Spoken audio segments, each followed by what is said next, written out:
Mnamo mwaka 1990 katikati ya jiji la Mbeya, katika familia ya mzee Mwakafuna, alizaliwa kijana mmoja jina lake alikuwa akiitwa Lusajo. Lusajo alikuwa na asili ya mchanganyiko wa Unyakyusa na Uhehe, kwa kuwa mama wa Lusajo alikuwa ni Mhehe aliyetokea Iringa katika wilaya ya Kilolo katika kijiji cha Ndengisivili. Kijana huyu alikuwa katika maadili mazuri ya Kikristo, kwa kuwa mzee Mwakifuna alikuwa ni mzee wa kanisa katika moja ya makanisa ya Kipentekoste yaliyopo katika jiji la Mbeya.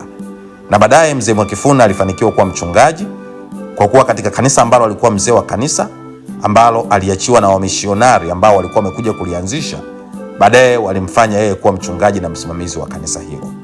Wakati wa misionari hao wanaondoka, walimwachia mzee Mwakifuna kanisa pamoja na gitaa moja kubwa la Galaton ambalo walimwachia kama zawadi kutokea huko Uingereza.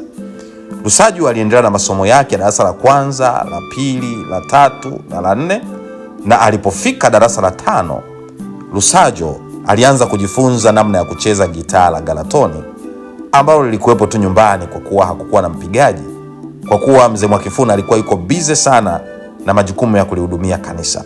Lakini hata hivyo, katika kanisa hilo kulikuwa na upungufu mkubwa wa wapigaji wa vyombo vya muziki, kwa kuwa kulikuwa na gitaa moja tu la Galaton.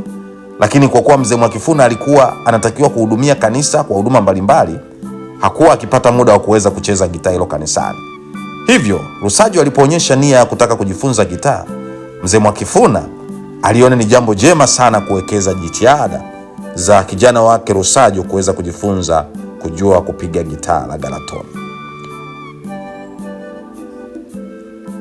Lusajo alianza kujua namna ya kucheza gitaa kwa umahiri mkubwa sana.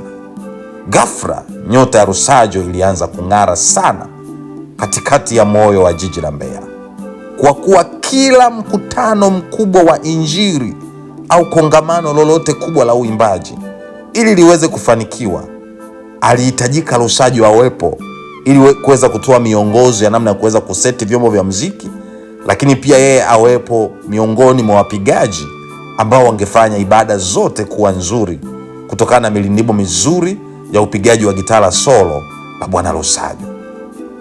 Lusajo alikuwa na akazidi sana kuaminika katika jiji la Mbeya kutokana na tabia zake za kumpenda Mungu na kumcha Mungu sana na kuwa na maombi ya dhati sana. Lusajo alizidi sana kuenea katika jiji la Mbeya, kwa kuwa kila kanisa walikuwa wakimtaja Lusajo kama kinara wa kupiga zana za muziki, hususan gitaa katika kanisa.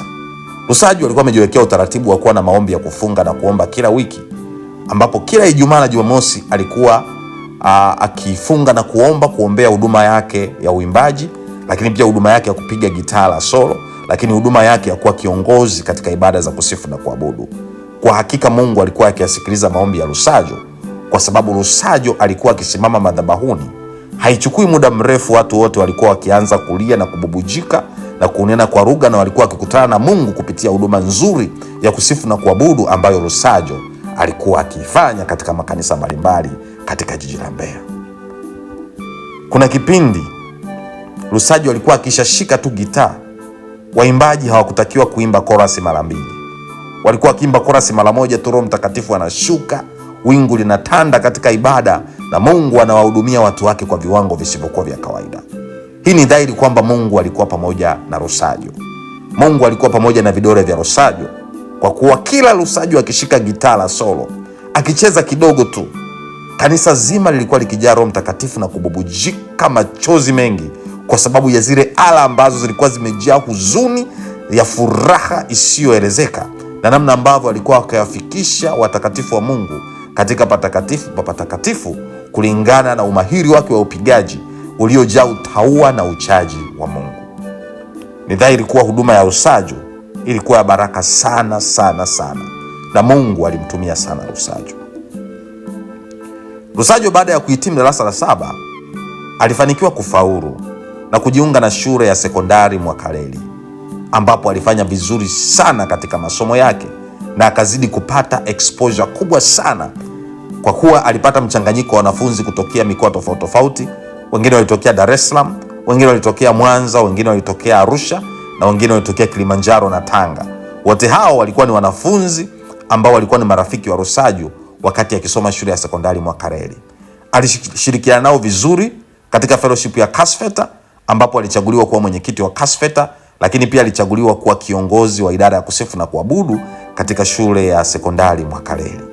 Hatimaye alifaulu kidato cha 4 na kuchaguliwa kwenda kuanza kidato cha 5 katika shule ya sekondari ya Tosa Boys iliyoko mkoa wa Iringa. Lusajo alifanikiwa kuanza kidato cha 5 na akafanya vizuri sana katika fellowship ya Kasfeta katika eneo la kusifu na kuabudu. Sehemu zozote ambazo Lusajo alipita, nyota yake ilikuwa ikionekana kwa urahisi sana, na hivyo alipewa jukumu la kuongoza kikundi cha kusifu na kuabudu akiwa katika fellowship hizo. Alipofika tu form 5 katika shule ya sekondari Tosa, Lusajo alipewa uwenyekiti wa Kasfeta, lakini pia alipewa kuwa kiongozi wa idara ya uinjilishaji pamoja na kusifu na kuabudu katika fellowship ya Kasfeta. Lusajo aliendelea kufanya vizuri, lakini pia Mungu alimbariki sana katika masomo yake. Na kuna kitu cha ajabu ambacho kilikuwa kikitokea kwa Lusajo. Ilikuwa kila anapotumia juhudi kubwa kufanya vizuri kwa ajili ya huduma ya Mungu kupitia eneo la kusifu na kuabudu na uongozi wa Kasfeta, ndivyo ambavyo yeye katika masomo yake alikuwa akifanya vizuri na kunawiri zaidi. Kwa matokeo yote ya Lusajo tokea amejiunga kidato cha 5 mpaka anamaliza kidato cha 6, hakuwahi kupata division 3 au 4. Alikuwa akipata division 1 au 2. Division 1 au 2. Na katika mtihani wa mwisho wa moko, kabla ya kuingia mtihani wa mwisho wa NECTA, Lusajo alifanikiwa kupata division 1 ya 0.4. Akajisemea moyoni kwamba kwa matokeo haya lazima mtihani ujao mimi nitapata division 1 ya 0.3. Mwaka 2012 Lusajo alifanikiwa kuhitimu kidato cha 6 na kufaulu vizuri mtihani wa taifa na kupata division 1 ya 0.3 katika shule ya sekondari Tosa Maganga, ambapo alifanikiwa kuomba na kujiunga elimu ya juu katika chuo kikuu cha Dar es Salaam, huku akienda kusomea kozi ya uhandisi wa tehama, telecom engineering. Tarehe 15 mwezi Novemba mwaka 2012 Lusajo alianza rasmi masomo yake katika chuo kikuu cha Dar es Salaam. Alianza akiwa na ari kubwa ya kumtumikia Mungu na maono makubwa ya kuwa mwanamuziki mzuri katika eneo la kusifu na kuabudu. Mungu alimtumia katika viwango visivyokuwa vya kawaida akiwa chuoni hapo. Mwaka 2013 mwezi wa 4, katika sikukuu za Pasaka, Lusajo alienda kwenye mkesha katika ibada katika kanisa la CCC. Hapo kulikuwa na mkesha wa kukaribisha Pasaka. Lusajo alikutana na mwanadada mmoja aitwaye Janet, ambaye na yeye alikuwa ni mwana praise anayetokea katika chuo kikuu cha IFM. Janet alikuwa mzuri wa sura. Umbo lake lilikuwa kama umbo la samaki wa nguva, lakini alikuwa na macho makubwa angavu kama ya paka. Sauti yake ilikuwa ni sauti nzuri kama ya saxophone ikipigwa katika nyimbo za kuabudu na kuvuta pumzi ndefu. Lusajo alikutana na Janet wakati wanapanda wote stejini kwa ajili ya kutoa wimbo wa sifa na kuabudu ili kufungua ibada. Lusajo akiwa anacheza gitara solo na Janet aliimba kwa weledi usiokuwa wa kawaida. Ghafla Lusajo alitokea kuzimika sana na kupendezwa sana na sauti ya Janet. Na alipomtazama wakati anaruhusu kuanza kuingia mara ya pili katika beti la pili, macho yao yaligongana kwa ghafla, na hapo ndipo Lusajo akahisi amepigwa na shoti ya umeme asiyoitarajia. Kwa kuwa Lusajo hakuwahi kuwa na mahusiano yoyote tokea amezaliwa, na binti yeyote hakuwahi kuwa na mahusiano na Lusajo. Lusajo alijihisi moyo wake unataka kuchomoka kwa maumivu makali asiyoyajua maana yake baada tu ya kutazamana na Janet.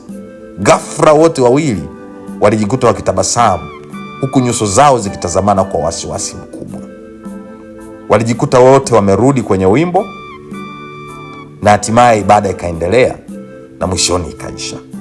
Walipotoka tu ibadani, Lusajo na Janet walisalimiana, kisha wakatambulishana na kupongezana kwa huduma.